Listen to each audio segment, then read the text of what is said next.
Okay, we are back in the RAO studios in Houston. This is Sid Powell with Mr. J. Clem, representative of Ralph Records. During the next few minutes, we will be hearing some of the early Residents material. The first selections will be a medley from the 1972 release, Santa Dog. Mr. Clem, can you comment on this Santa Dog?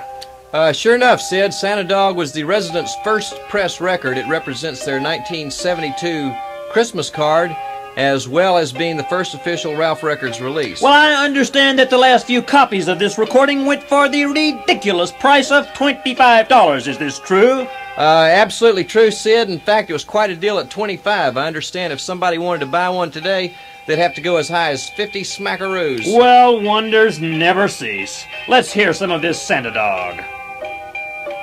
Santa dogs at Jesus' feet, Santa dogs at Jesus' feet, Santa dogs at Jesus' feet. There's no presents in the future. In the future. Flitting in the slitting sin of snowness in the slips. Flitting in the slitting sin of snowness in the slips. Flitting in the slitting sin of snowness in the slips. Flitting in the slitting sin of snowness in the slips. Flitting in the slitting sin of snowness in the slips.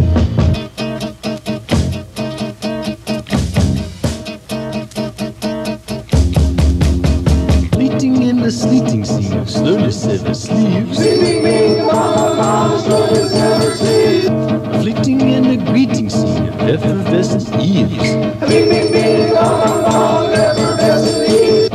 Greeting in the meeting team of worse and frosty words. Greeting in the cheating team and other noxious herbs.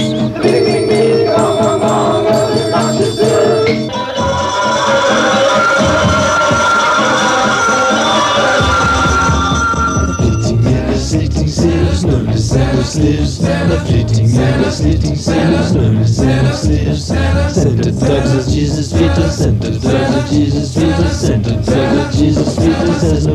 There's no presents in the future. In the future. Santa dogs at Jesus' feet, Santa dogs at Jesus' feet, Santa dogs at Jesus' feet.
Fish are dumb. How can I from one?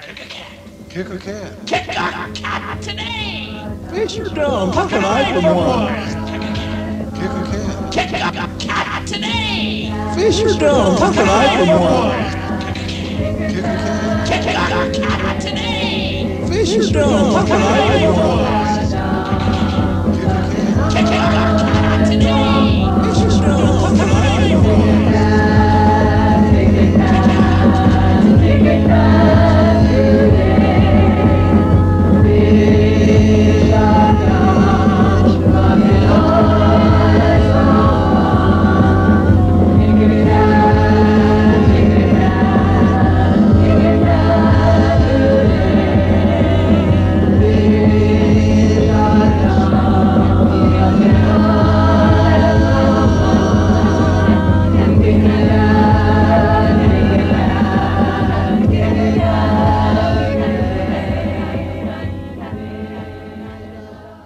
Next, we travel further back in time to the days of the Residents' very beginning. Now, I understand that the Residents at this time were working with and highly influenced by two figures, the mysterious Ensenada and the British guitar player Snakefinger Lithman.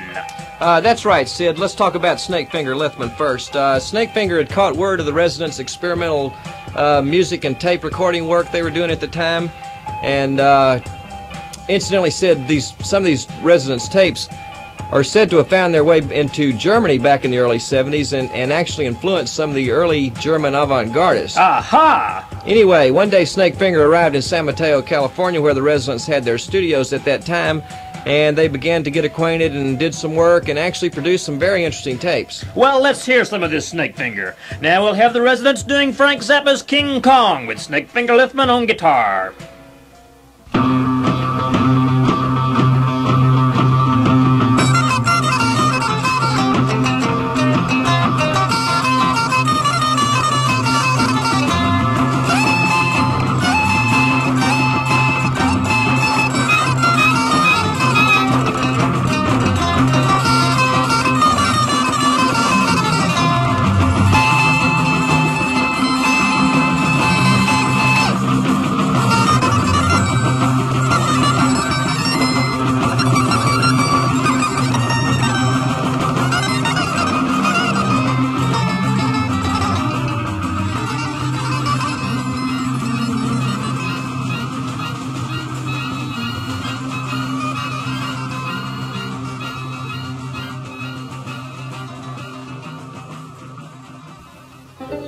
Now, Mr. Clem, I understand that the mysterious Ensenada was highly influential on the Residents' philosophic background.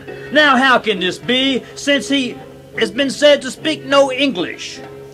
Well, Sid, it is true that the mysterious Ensenada spoke very little, if any, English.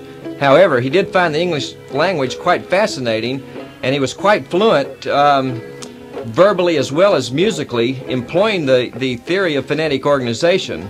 A synthesis of the two produced very good results in the situation. It was this musical implementation of phonetic organization that was so highly influential on the Residents' music. Now wait just a minute. Perhaps we should hear just a little bit more about this phonetic organization.